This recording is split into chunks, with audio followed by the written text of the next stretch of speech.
오늘 나눌 하나님의 말씀을 제가 다시 한번 읽겠습니다. 모압은 예로부터 평안하고 포로도 되지 아니하였으므로 마치 수로의 그 찢기 위에 있고 이 그릇에서 저 그릇으로 옮기지 않은 것 같아서 그 맛이 남아있고 냄새가 변치 아니하였더라. 그러므로 나 여호와가 말하노라. 날이 이르니 내가 그 그릇을 기울일 자를 보낼 것이라. 그들이 기울여서 그 그릇을 비기하고 그 병들을 부수리니. 오늘 저는 이 말씀으로 이 그릇에서 저 그릇으로라는 제목을 택해서 여러분과 함께 은혜를 나누고자 하는 것입니다. 우리 하나님께서 우리 인생들에게 신령하고 하나님의 위대한 교훈을 가르치기 위하여 자연 환경을 수없이 사용해서 우리의 이해를 도와주신 것입니다. 예수 그리스도의 말씀 가운데 보면은 주님께서는 씨 뿌리는 자의 비유를 주님 사용하셨으며 혹은 주님께서 새와 들에 있는 백합꽃을 사용하신 것입니다. 또 구약 성경 가운데 보면은 독수리의 비유를 사용해서 하나님께서 당신의 백성들을 교육하고 가르치는 모습을 보여주기도 했었습니다. 오늘 하나님께서는 예레미야서 48장 11절로 12절을 통하여 주님께서 당신의 백성들을 가르치고 교훈하는 것을 술을 담그는 사람이 좋은 포도주를 만드는 과정을 통하여 우리에게 중대한 신앙의 교훈을 가르치고 있는 것입니다. 저는 원래 술을 마시지도 아니었고 또 술을 만드는 곳에 제가 가보지도 아니었지만은 오늘 하나님께서 이 교훈을 통하여 주시는 말씀이 저나 여러분 우리 전체 큰 가르침과 기쁨이 될 줄 아는 것입니다. 성경에 보니까 하나님께서 좋은 포도주를 만들기 위해서는 포도나무에서 포도를 따서 그것을 이겨 터뜨려서 즙을 받기만 한다고 해서 좋은 포도주가 된다는 것이 아닙니다. 포도를 따서 그를 터뜨려서 큰 그릇에 이를 담아 놓았으시면 그게는 포도즙과 포도의 찢기가 함께 엉켜서 마치 묵과 같이 되어 있다는 겁니다. 이와 같은 포도즙을 맑고 깨끗하고 붉은 광채가 나고 그것을 들여다볼 때 사람들의 얼굴이 환히 비치고 맛있는 냄새와 향기가 가득한 포도주로 만들기 위해서는 그대로 두지 아니하고 포도주를 만드는 사람이 이 그릇에 담겨놓은 것을 장기간 담아놓았다가 이것을 다른 그릇에 옮겨 부어야만 된다는 것입니다. 그러고 난 다음 어떤 때는 어둡고 캄캄한 곳에 장시간 두기도 하고 또는 태양이 쨍쨍 비치는 햇빛 아래 두기도 하고 어떤 때는 목이 좁은 긴 병 속에 집어넣어 놓기도 하고 또 다른 때는 텅텅한 넓은 그릇에 넣기도 하고 그래서 이 그릇에서 저 그릇으로 수없이 옮겨 부음으로 말미암아 포도주의 찌깍지가 밑에 다 가라앉고 나중에는 붉은 빛깔이 날고 향기가 나고 맛있는 좋은 일품 포도주가 되어나온다는 것입니다. 이와 같은 비유를 통해서 우리 하나님께서는 우리 주의 부르신 백성들을 어떻게 섭리하시는가 그 사항을 설명하고 있는 것입니다. 많은 사람이 세계 신앙 카운셀링을 옵니다. 매일 와서 저는 그들의 모든 우한, 질고, 환란, 시련, 고통에 대한 이야기를 듣고 있습니다. 그런 동안에 제가 하나 배운 것은 우리 하나님께서는 결코 주의 백성들을 한자리에 가만히 두시지 않는다는 것을 배운 것입니다. 우리 하나님께서는 우리 예수 믿는 성도들을 주의 나라로 불러들었을 때는 성령으로 말미암아 우리를 교훈해서 진실로 참된 하나님의 백성이 되고 예수 그리스도의 신부되기에 합당하며 그리스도의 형상을 닮아갈 수 있도록 주님께서 환난도 사용하시고 역경도 사용하시며 환경도 사용하셔서 이 그릇에서 저 그릇으로 끊임없이 주님께서 부어넣는 것을 보았었습니다. 이 성경에 그릇은 하나님께서 환경을 말씀하는 것입니다. 우리 하나님께서 그릇은 역경의 환경도 되고 좋은 환경도 되는 것입니다. 슬픈 환경도 되고 기쁜 환경도 됩니다. 성공하는 환경도 되고 실패도 되며 돈이 많을 때도 있고 돈이 없을 때도 있으며 사업에 승리했을 때도 있고 사업에 실패하는 환경도 있는 것입니다. 이와 같은 여러 가지 그릇을 하나님 준비해 놓으시고 난 다음 여러분과 나는 포도주로서 하나님께서 세상에서 취해서 하늘나라의 아름다운 포도주로 만들게 된다는 것입니다. 그러므로 오늘 이 시간에 여러분과 나는 하나님께서 택한 포도주올시다. 우리는 포도에서 떼어났었습니다. 이제 우리는 증하고 맑은 포도주가 되기 위해서 기다리고 있는 것입니다. 우리가 찍기 위해 있어 맛도 변하지 아니하고 냄새도 변하지 않고 못 먹을 하등품의 포도주가 되지 아니하고 우리 하나님께서 그 얼굴이 환히 비치고 하나님께서 즐거워하고 기뻐하며 하나님이 사랑하고 취할 수 있는 그러한 포도주가 될 수 있도록 주님께서 우리를 만들기를 원하시는 것입니다. 이러기 때문에 주님께서는 여러분을 취하여서 이 그릇에서 그 그릇으로 옮겨 붓기시려 하는 것입니다. 저는 오늘 여러분과 함께 몇 가지 그릇을 생각해 보고자 하는 것입니다. 첫째로 여러분 우리가 예수를 믿고 주 안에 들어와서 제일 이해하기 곤란한 것은 주님께서 우리를 오해의 그릇 속에 부어넣는다는 것입니다. 우리가 제일 처음 주 안에 들어오게 될 때는 예수 그리스도를 구주로 믿고 구원받은 기쁨을 가지고 있지만 인격적으로 찌꺼기가 굉장히 많습니다. 우리는 자 고집이 꽉 들어차고 이기주의고 성격이 성잘내고 혹은 세속적이고 음란하고 방탕하고 이와 같은 성격적인 찌기를 잔뜩 가지고 있음에도 불구하고 천부 여지없어 손들고 옵니다. 주님 품 안에 안긴 그런 상황이기 때문에 주님께서 이 찌기를 제하기 위해서 우리를 그릇 속에 집어넣는데 제일 먼저 부어넣는 그릇이 대개는 오해의 그릇인 것입니다. 포도주는 원래 붉고 맑고 아름다워야 되는데 주님께서 부어넣는 그릇을 우리 보시기 바랍니다. 하나님께서 여러분과 나를 포도주로 불러서 우리를 가지고서 그릇 속에 집어넣습니다. 하나님 이것이 무슨 그릇입니까? 이건 나스피카라고 같지 않은데요. 왜냐하면 오해의 그릇은 색깔이 있는 그릇인 것입니다. 푸른 색깔로 착색이 된 그러한 유리병 속으로 우리를 집어넣는 것입니다. 하나님 나는 푸른 그릇 속으로 들어가기를 원치 않습니다. 나는 붉은 색깔입니다. 내가 왜 푸른 색깔로 들어갑니까? 그러면 사람들이 푸른 그릇을 통하여 나를 보고 난 다음에 저 포도주는 푸른 포도주구만.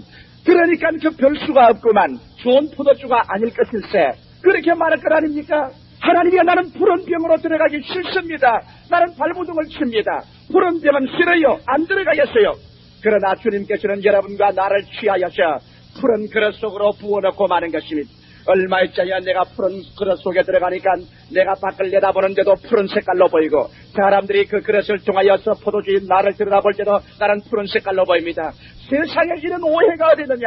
진짜 이렇지 않은데 왜 나를 이렇게 오해하느냐? 사람마다 와서 말합니다. 하하, 푸른 색깔이구만. 이거는 푸른 색깔이야. 이건 못쓸 색깔이야. 이건 나쁜 색깔이야. 이건 못났어. 못되었어. 그러면 속에서 우리는 고함을 칩니다. 여보시오, 아니요. 당신이 오해한 거요. 나는 푸른 색깔이 아니란 말이요. 나는 붉은 색깔인데 환경이 나를 푸른 색깔로 보이게 했단 말이요. 이건 정말 오해요. 이건 정말 잘못한 것이요.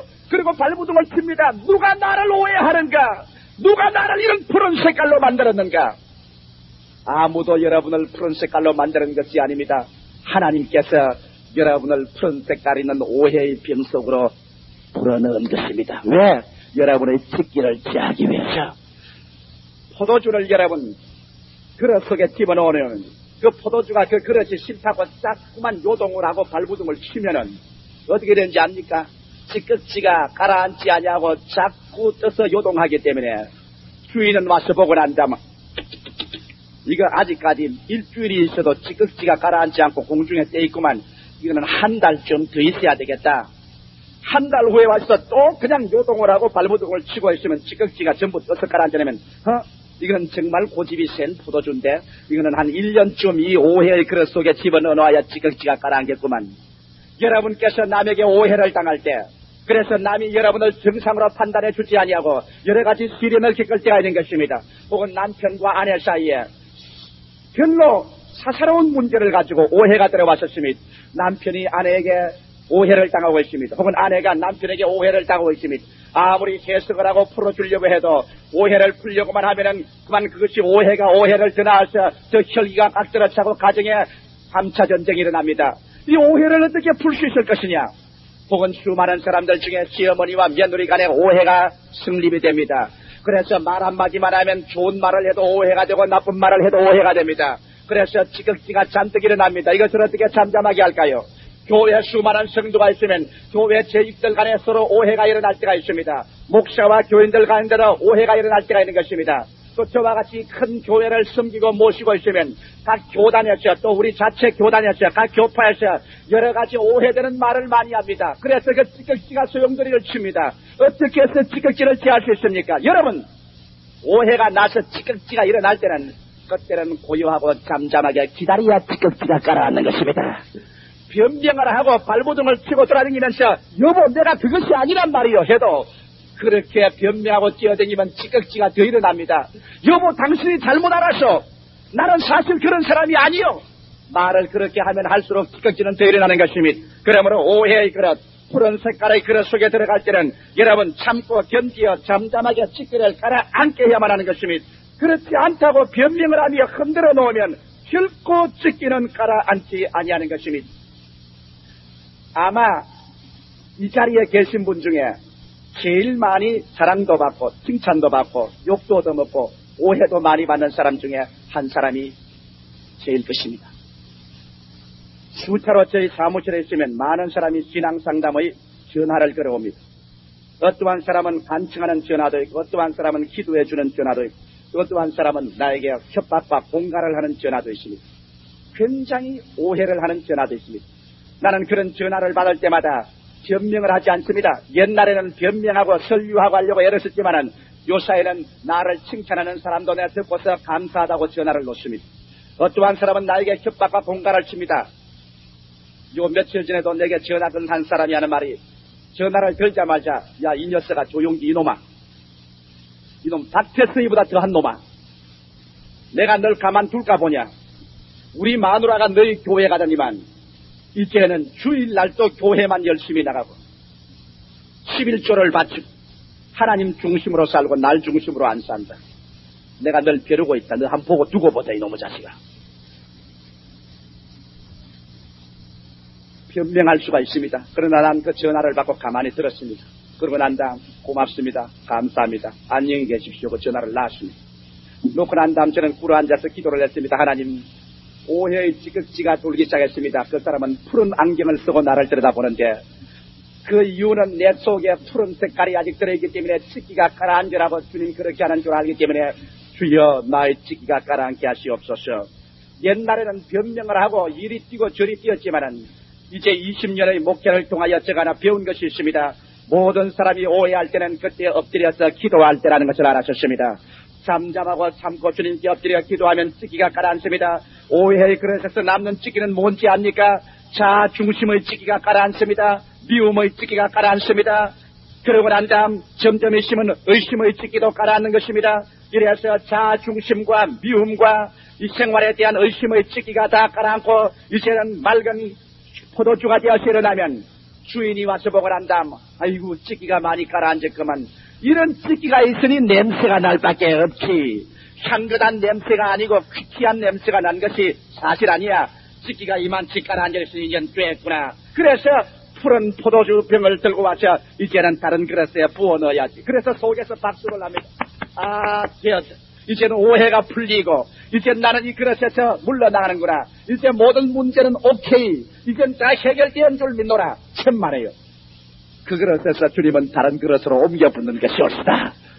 그래서 다른 그릇으로 옮겨 부는데 둘째의 그릇을 가지고 와서 주님이 부어넣습니다.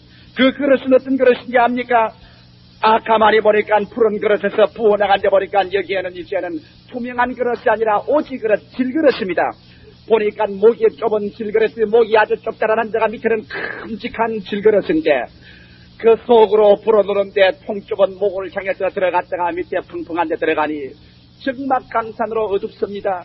동서남북이든지 모르게 캄캄한 질그릇 속에 들어가서 아이고 여보 나를 어떻게 하자고 이것이 붙는 거요. 이거 대낮인지 밤인지 알 수가 있어야지요. 동쪽도 모르겠고 서쪽도 모르겠고 남쪽인지 북쪽인지 알 수가 없습니다. 질그릇이 캄캄합니다. 바깥에서 안 들여다 보이고 안에서도 밖에가 안 보입니다. 왜 나를 이런 데 붙나요? 아무 말도 안 하고서 그 속에 집어넣습니다. 목이 좁고 깜깜한 오지 그릇은 무슨 그릇인지 압니까? 연단과 시련의 그릇인 것이 옳다.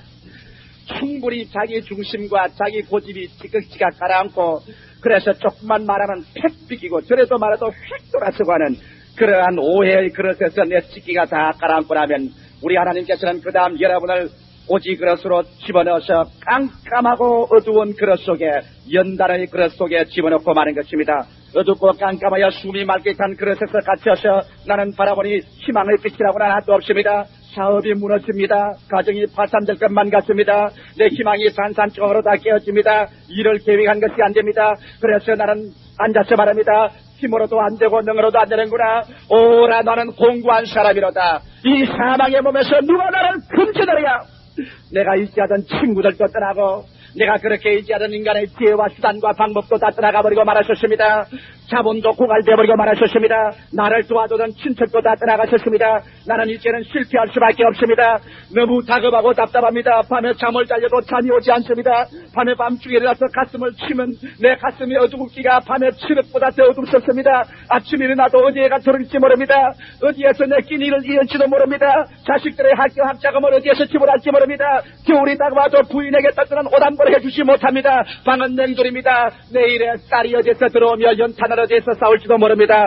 어둡고 캄캄한 절벽 같은 세상 속에 들어왔었습니다. 하나님이여, 하나님이여, 내가 예수를 믿고 주님께 나왔는데 내게 왜 이렇게 어둡고 깜깜한 목이 좁은 오지 그릇으로 나를 집어넣습니까? 주님, 나는 견딜 수가 없습니다. 그래서 그런 어둡고 괴로운 가운데 교회에 나와서 기도하고 목사님 설교를 듣습니다. 목사는 그럴 때마다 성경을 들고서 설교를 하는 것입니다. 눈에는 아무 성가 안 보일지라도, 귀에는 아무 소리 안 들려도, 혈에는 잡히는 것 없고 내 앞길 칠흑같이 좋을지라도 하나님의 말씀 위에 서라고 말하는 것입니다. 그리고 목사는 말하기를 할 수 있거든이 무슨 말이냐? 믿는 자에게는 넘치 못하심이 없나니라.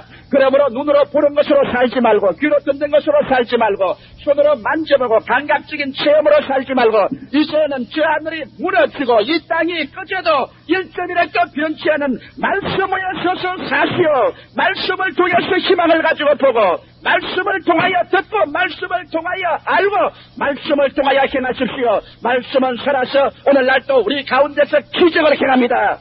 그와 같은 설교를 합니다. 그래서 그 설교를 듣고 난 다음에 육신적으로 생각하면 희망의 빛은 다 사라지고 몸부림치고 죽어도 마땅할 그러한 답답한 심정이지만은 그때로부터 시작해서 그 마음속에 어둡고 캄캄한 오직을에서 자라나는 것은 무엇이냐? 오직 믿음이 자라나게 되는 것입니다. 오직 믿음, 오직 믿음, 능치 못하심 없겠네. 오직 믿음, 오직 믿음. 그래서 그 다음부터는 이제는 하나님이시여 나는 믿음으로 삽니다. 주님께서 죽으라면 죽을 수밖에 없습니다. 주님이시여 주님께서 멸하시면 나는 멸할 수밖에 없습니다. 그러나 욥과같이 말합니다. 주여 주님께서 비록 나를 죽이실지라도 주여 나는 주를 믿겠나이다. 하나님께서는 주의 백성들을 이와 같은 깜깜한 오직그릇으로 수없이 이끌어들였습니다. 여러분 예수님의 제자들을 보십시오. 우리 주 예수께서 제자들을 데리시고 저 갈릴리 바다 건너편으로 가지 하시고 난 다음 주님께서 고의로 배에서 잠이 드시고 배가 바다 가운데 가셨을 때 갈릴리의 풍랑이 대작했었습니다. 그래서 인간의 감각적으로 생각할 때 그들은 도저히 살아날 수가 없습니다. 풍랑이 어찌나 심했던지 배가 하늘로 떴다가는 저 지옥으로 떨어질 것 같았습니다. 배 그냥 도선 날라가 버리고 물은 흥건히 트이고 배는 가라앉기 시작하는 것입니다. 그래서 업으로서 이 배가 다 굵은 그들이지만은 인간의 체험이나 감각을 통해서 보게 될 때 그들이 그 배가 가라앉지 않고 살아날 도리가 없습니다. 절망적인 흑암에 처했습니다. 감각은 종말에 처했습니다. 그때 그들은 와서 외쳤습니다. 주여 주여 우리가 죽는 것을 그들은 내버려 두시나이까.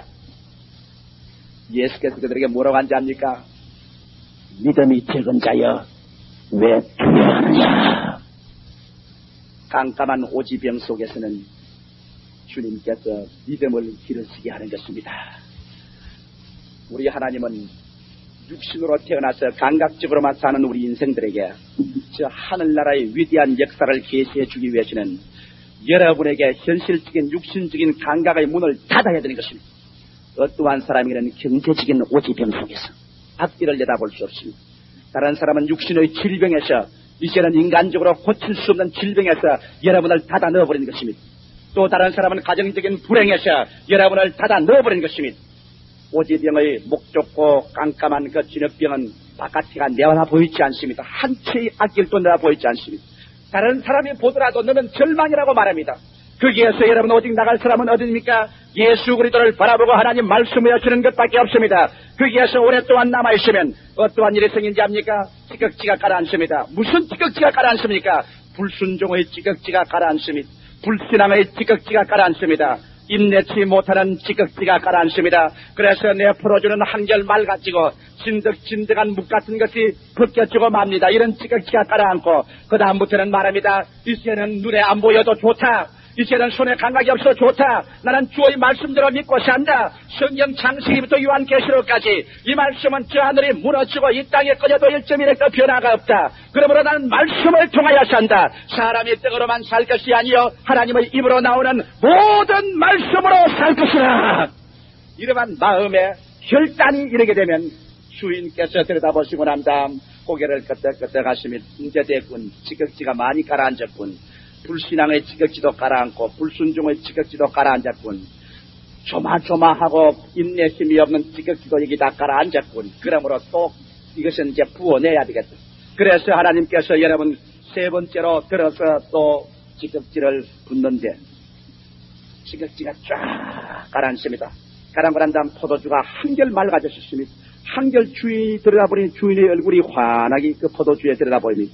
우리 주 예수께서 이제 우리를 들여다보니 우리 주님의 성품이 우리 속에 나타나서 예수의 모습이 우리에게 보입니다. 사람들마다 말합니다. 하하, 저 사람 예수 믿더니만 상당히 달라졌는데 말이 달라지기 시작하고 생각이 달라지기 시작하고 사는 방식이 달라졌죠. 꼭 예수와 같이 된단 말이야.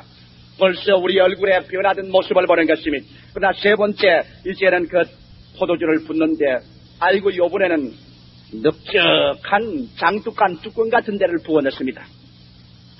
싹 부어놓으니까 내가 넓적하게 돼가지고서 온 사람이 보는 앞에서 태양 앞에서 납작하게 되고 말한 것입니다.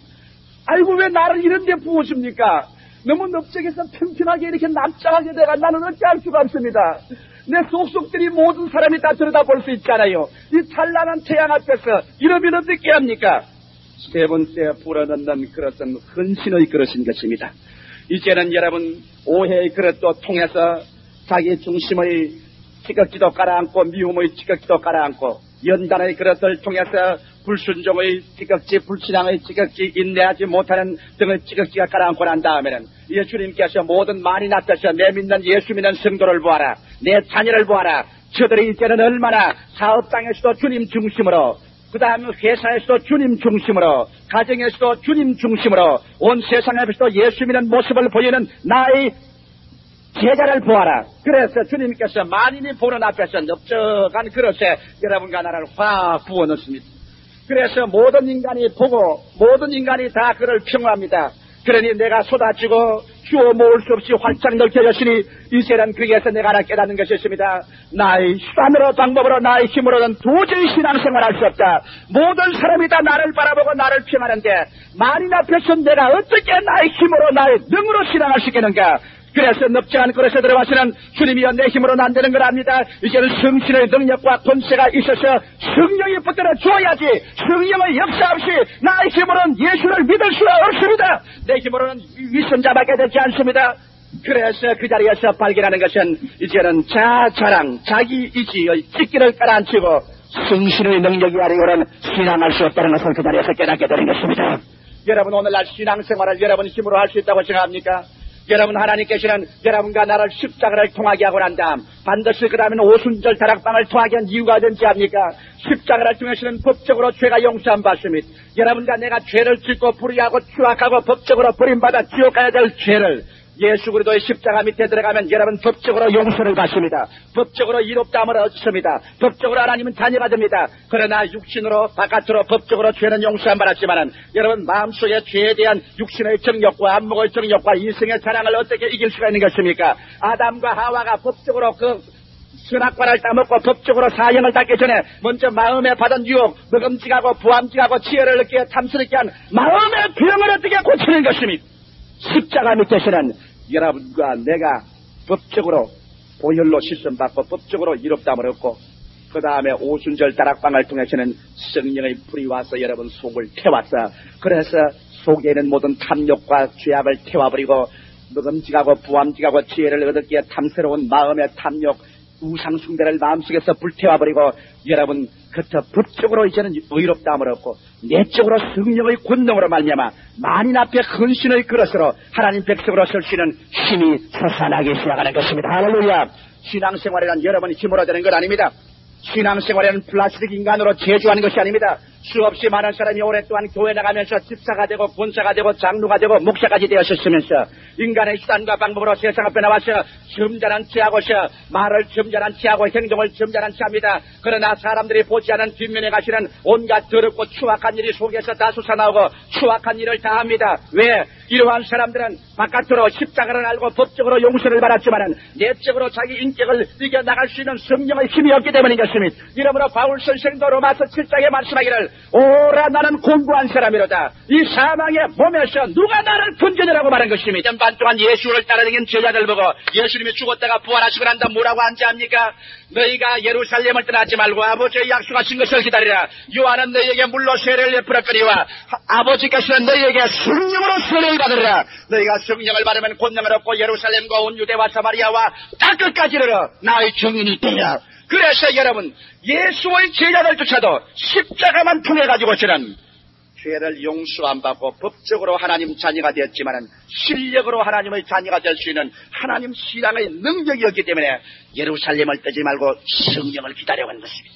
성령을 받기 전에 그들은 다 예수를 배반하고 겁이 나서 두려워 떨고 신자답지 않게 행정했지만은 오순절날에 그들이 한 곳에 모여있더니 갑자기 하늘로서 급하고 강한 바람 같은 소리가 나며 불의시같이 갈라지는 것이 각 사람 머리 위에 임하였더니 그들이 다 성령으로 충만함 받고 성령이 말하게 하심을 따라 다른 방언으로 말하기 시작하자마자 그들 속에 폭탄 같은 능력이 일어나기 시작하는 것입니다. 나는 오늘 여러분께 말합니다. 여러분은 믿을 때 성령을 받았었습니까? 여러분께서 성령을 받지 않으셨으면 여러분은 위선적인 신자가 될 수밖에 없습니다. 예수 믿는 채 해야지요. 신령한 채 해야지요. 예수 믿는 가정인 채 해야지요. 집사인 채 해야지요. 군사인 채 해야지요. 장로인 채 해야지요. 목사인 채 해야지요.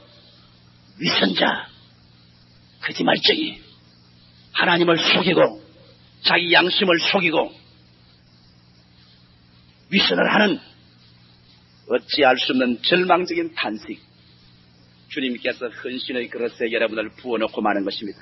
넓적한 그릇에 모든 사람이 보는 데서 나는 납작해져 버리고 마는 것입니다. 내 인간의 수단과 내 인간의 반복과 인간 자랑과 인간의 이치가 다 깨뜨려지고 마는 것입니다. 나는 어찌할까요? 거기에서 인간 자랑의 찍기가 다 깔아앉고 인간 자기 의지의 찍기가 다 깔아앉고 난 다음 그곳에서 나올 때는 성심이 충만해서 나오는 것입니다. 여러분 성심 받으십시오. 성심을 구하십시오. 오늘 마지막 때는 하나님께서 이와 같이 남종과 여종에게 성령을 주어서 여러분에게 참 신앙의 삶의 능력과 역사를 체험하게 하는 것입니다. 성령 없이 목회하는 목사보다 불쌍한 사람이 없으며 성령 없이 예수 믿는 사람보다 고달픈 생활이 없는 것입니다. 성령 없는 예수 믿는 생활은 얼마나 고달픈지 마치 소가 무거운 짐을 걸머쥐고서 쇠바퀴 돌듯이 돌아다니는 것과 같은 것입니다. 예수 믿는 것이 그렇게 무겁고 괴로운 것이 아닙니다. 예수 믿는 것이 즐거움과 기쁨이 충만합니다. 사랑과 기락과 화평과 오래 참음과 자비와 양선과 충성과 온유와 절제 같은 그러한 것이 솟아납니다. 예수 믿는 것이 좋은 이상을 이렇게 입는 것보다 더 재미가 있습니다. 예수 믿는 것이 극장 프로를 보고서 거기 들어가는 것보다 더 재미가 있고 예수 믿는 것이 술을 마시는 것보다 더 재미가 있습니다. 예수 믿는 것이 세상의 쾌락을 누리는 것보다 더 즐거움이 충만합니다. 이 마음속에 하늘나라로부터 오는 삶의 가치와 마음의 평화가 넘쳐납니다. 이와 같은 것은 맛보지 않은 사람들에게 무엇으로 설명할 수 있겠습니까? 하늘의 성령으로 말미암아 하늘나라의 영광이 여러분을 점령하게 될 때 이것을 체험하게 되는 것입니다. 헌신하고 성령으로 충만함 받고 나면 이제 네 번째 하나님께서 보시고 난 다음 됐군. 많은 지극지가 가라앉았어. 이제는 퍽 그리스도의 형상을 닮았군. 그러고 난 다음에 네 번째 다시 그릇으로 부어넣습니다. 요번 그릇은 나팔 같은 그릇입니다. 구불렁 납작한 그릇입니다. 아이고 그곳에 부어넣는데 내가 그냥 구불렁 하고 맞추어 들어가려니 기가 막힙니다. 하나님 이건 무슨 그릇이 이런 그릇이 있습니까? 이렇게 구불탕거리고 어디를 가는지 내가 알 수가 없으니 어떻게 할까요? 여러분 그 그릇을 뭐라고 하는지 압니까? 한번 따라 말씀해 주시겠어요? 섭리적 인도의 그릇. 하나님이 성신의 인도를 이제 배우는 것입니다. 옛날에는 인간의 수단과 방법과 지혜로 수판을 놓고 살았는데 이제는 하나님께 헌신하고 성신을 충만히 받고 보니 모든 일을 할 때 주님 내 뜻대로 마옵시고 주의 뜻대로 하시옵소서. 주어의 뜻을 배우려고 그냥 나팔통같이 꼬불랑꼬불랑 합니다. 도대체 어떻게 어느 것이 주어의 뜻인지 알 수가 있었지. 장님 코끼리 더듬듯이 더듬듯이 하는 것입니다. 그래서 자, 이게 주어의 뜻 같기도 아니고 아닌 뜻 같기도 하고 이 신랑하게 시집 갈라니 아침에는 주어의 뜻 같은데 점심때는 주어의 뜻 아닌 것 같다가 저녁때는 또 주어의 뜻 같다가 밤중에는 또 주어의 뜻 아닌 것 같으니 이걸 어떻게 알지. 사업을 하려고 계약을 하려는데 기도를 해보니까 이거 기도할 때는 주어의 뜻 아닌 것 같다가 집에 와서 마누라하고 이야기해보니까 또 주어의 뜻 같다가 또 교회 가서 목사님 설교를 들으니까 또 주어의 뜻 아닌 것 같다가 또 내 혼자 주님께 산에 가서 구레 같은 기도하니까 주어의 뜻 같기도 하구나. 이거 어떻게 해서 내가 주어의 뜻을 할 것인가. 이 나팔통같이 꾸불렁꾸불렁 해서 이거 어떻게 할 것인가. 옛날에 내가 주님의 뜻을 알지 못할 때는 성신받기 전에는 까짓까 성하든지 망하든지 내 마음대로 해석해버려서 말았는데 아이고 이제는 하나님을 알고 보니까 이제는 하나님 주어의 뜻이 아니고 일을 할 수는 없고 주어의 뜻은 알 수가 없고 그래서 하나님께서 이제는 섭리의 인도의 그릇으로 여러분을 부어넣어서 가르치는 것입니다. 자, 낯설고 생소하고 어리둥절합니다. 구불뚱구불뚱한 곳에 들어가 있으니까 나도 길을 찾을 수 없는 다른 사람도 와서 말하기를 이 사람은 너 길 잘못 들어왔구나. 왜 그렇게 꼬불랑꼬불랑하게 들어가느냐. 내가 볼 때는 도저히 일이 안 된 것 같다. 너 실패한 것 같다. 너 망한 것 같다. 너 안 된 것 같다. 타인이 길을 잘못 얻었다고 평가를 합니다. 그래서 거기에서 길을 이리 찾고 저리 찾는 동안에 여러분 무슨 찌기가 깔아앉는지 압니까? 인간 교만의 찌기가 깔아앉기 시작하는 것입니다. 내 수단과 방법의 찌기가 깔아앉고 불안과 공포와 절망의 찌기가 깔아앉고 그 다음에는 주님 앞에 나서서 주님이시여 나는 길을 알지 못하겠습니다. 그러나 나는 내 일생을 영도 마음도 몸도 생활도 처자도 사업도 다 주께 내가 맡겨버리셨으니 내가 실패하면 주님 손해보는 것이고 내가 성공하면 주님이 이익 보는 것이니 주님이시여 주께서 나를 완전히 잡아 인도하여 주시옵소서. 그와 같이 해서 인간의 교만, 인간의 소유욕, 인간의 불안, 공포의 찌기가 가라앉고 그 꼬불탕한 길 속에서 성령으로 말미암아 인간의 상상을 초월해서 하나님의 인도하는 것을 믿음으로 따라가기 시작하는 것입니다. 할렐루야. 여러분 그 기적이 얼마나 큰지 압니까? 오늘 여러분께서 이 순복음 중앙교회에 앉아 계신 것이 바로 이 꼬불탕 인도를 통해서 제가 이곳에 온 것입니다. 나는 지금도 생생하게 기억이 납니다. 하루 하나님께 엎드려 기도하는데 서대문 교회에서 하나님께서 저희 마음속에 뚜렷이 말씀해 주셨습니다. 너는 일어나서 10,000명이 수용될 수 있는 교회를 짓고 나가거라. 그래서 그 교회를 기점으로 해서 온 세계 만방에 복음을 전하도록 해라. 제일 처음에 생각하니 기가 막힙니다. 그래서 제가 제일 먼저 이것을 이룬한 분이 우리 송재덕 장로님입니다. 송재덕 장로님 이 교회를 짓고 나가야 되겠는데 어떻게 되죠? 송 장로님께서 빨리빨리 계산을 해보시더니만 우리 현재 있는 교회도 팔고 이렇게 교인들을 돈 모으가면 한 2억만 가지면 되지 않겠습니까? 그래서 거기에서 대개 인간적 계산을 해보고 난 다음 박재영 장로님, 재정 장로님이 가서 현재 우리 돈이 얼마 있습니까? 하니까 돈이 100만 원도 없어요. 그때 2억이라고 생각해도 눈이 여러분 아득한 돈입니다. 그런데 기도만 하면 하나님께서 인도를 하기 시작합니다. 구불덩 인도하기 시작합니다. 그런데도 불구하고 하나님이여 표적을 주시옵소서. 주님께서 표적을 주어야 내가 알지 표적을 안 주면 모르겠습니다. 그리고 기도하는데 하루는 노동수 장로님이 내게 왔어요.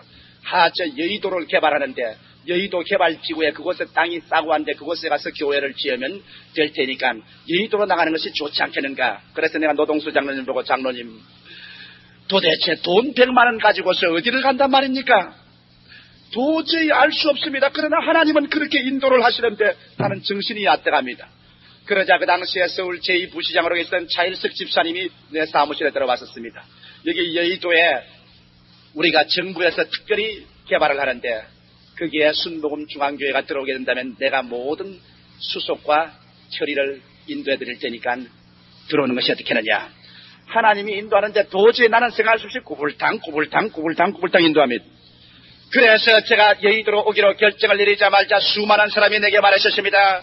이제는 조 목사 망하게 됐다.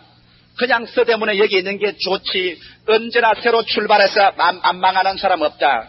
그 많은 돈이 어디에서 나올 수 있을 것인가. 외국에서는 돈이 안 나오는데 이 가난한 순복음 중앙교인들이 어떻게 그 돈을 낼 것인가. 그래서 모든 사람들이 안 된다고 말합니다. 눈을 뜨고 귀를 듣고 보면은 그냥 바깥에 있는 사람이나 안에 있는 사람이나 우려를 표시하지만은 눈 감고 귀 막고 엎드려 기도하면 하나님께서 말씀합니다. 두려워 말고 믿기만 하라. 두려워 말고 믿기만 하라.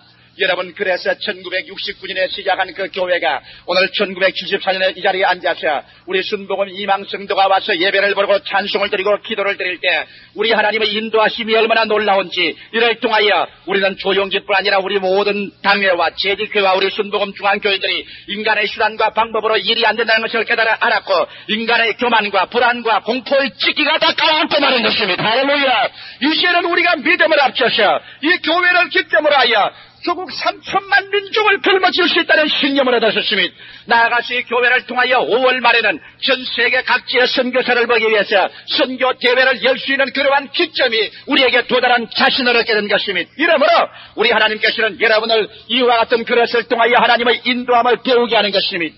여러분, 대개 주님께서 이러한 그릇은 평균적으로 누구든지 통하게 하는 것입니다. 오해의 이 그릇에서 연단의 저 그릇으로, 헌신의 이 그릇에서 섭리적 인도의 저 그릇으로. 그래서 성경에 말씀한 것처럼 하나님께서는 우리를 모압은 예로부터 평안하고 포로도 되지 아니하였으므로 마치 술의 찢기 위에 있고, 이 그릇에서 저 그릇으로 옮기지 않음 같아서 그 맛이 남아있고 냄새가 변치 않았다고 말한 것입니다. 맛이 남아있고 냄새가 변치 않은 술은 소용없는 술입니다. 그거는 썩은 술인 것입니다. 이것은 손댈 수 없는 술입니다. 그러므로 냄새를 변화시키고 찢기를 없애고 맑고 밝고 환하고 하나님의 얼굴이 비치는 술을 만들기 위해서는 여러분, 하나님께서는 하나님의 섭리를 나타내셔서 여러분의 환경 가운데 여러 가지 그릇을 만들어냅니다. 혹은 여러분의 남편이 그릇이 되기도 하고, 아내가 그릇이 되기도 합니다. 여러분의 시아버지, 시어머니가 그릇이 되기도 하고, 여러분의 사업체와 환경이 그릇이 되기도 하는 것입니다. 우리 예수 믿는 사람들은 그러므로 어떤 일을 다가오든지 그 환경을 바라보고 손가락을 찌르지 말고 그 환경을 만들어 놓은 여호와를 바라보아야만 되는 것입니다. 성경은 뭐라고 하지 않습니까? 하나님이 허락하지 아니하시면 너희 머리털 하나라도 성치 않는다고 말한 것입니다. 여러분에게 시련과 환난과 역경과 어려움이 다가오는 것은 모두 다 하나님께서 여러분을 키우기 위해서 연단하는 것이옵니다. 할렐루야.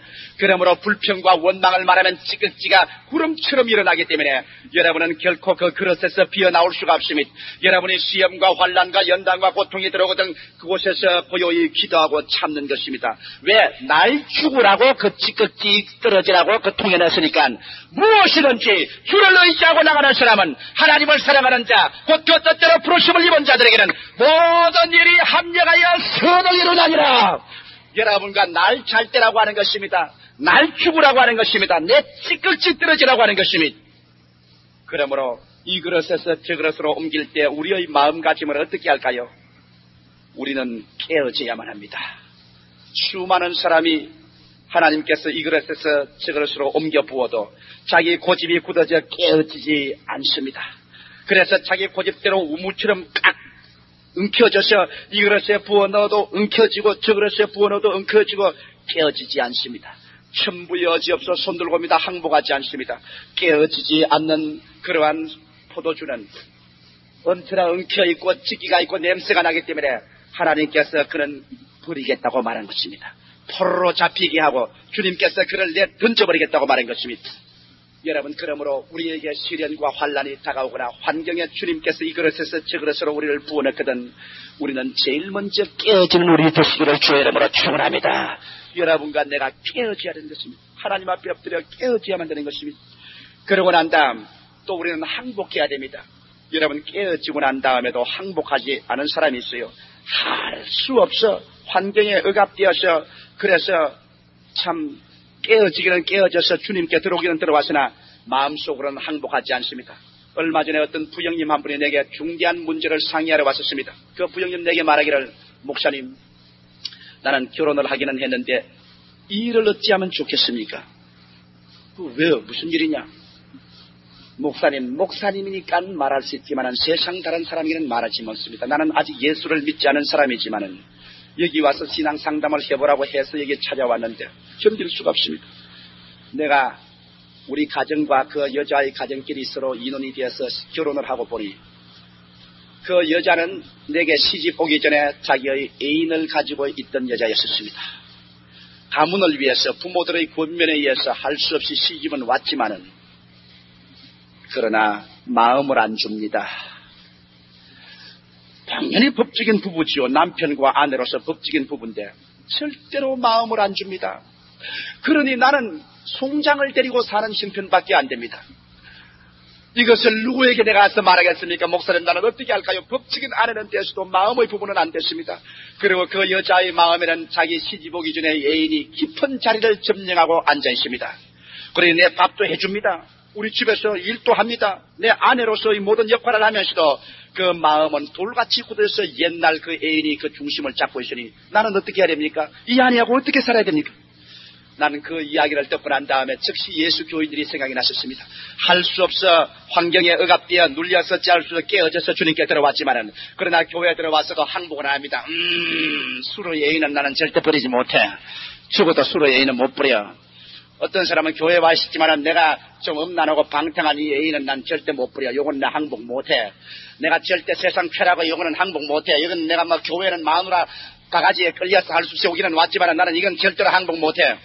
수많은 사람이 깨어져서 들어왔지만은 그러나 항복을 안 하는 사람들이 있는 것입니다.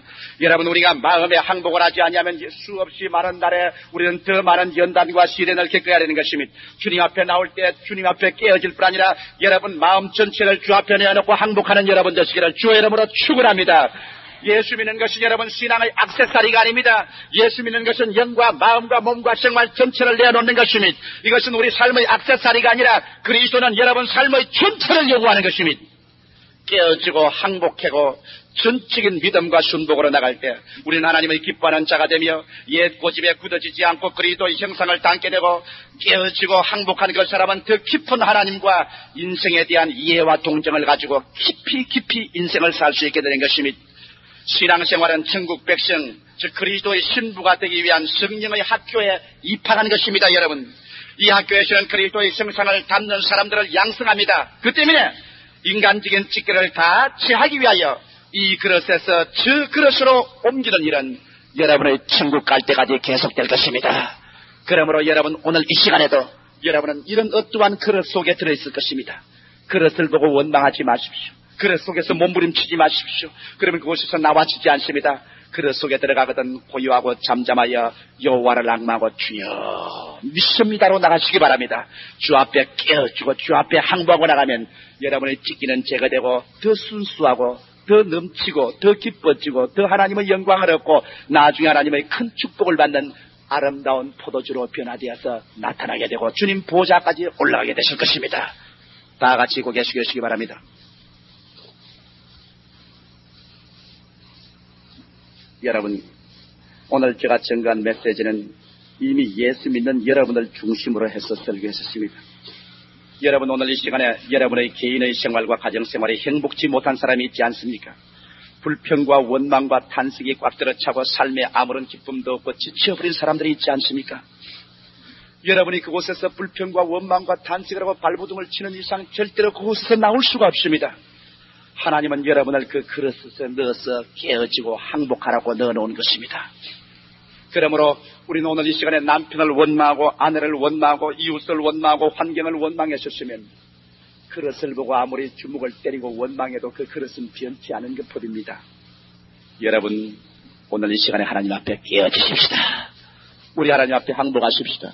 하나님이여, 날 깨어지고 내 찢기 가라앉으라고 이 그릇에서 저 그릇으로 옮겨주셨사오니 주여, 이 순간을 통하여 주님을 믿고 주님께 순종하고 나갑니다 할 때 여러분의 생애는 달라질 것입니다.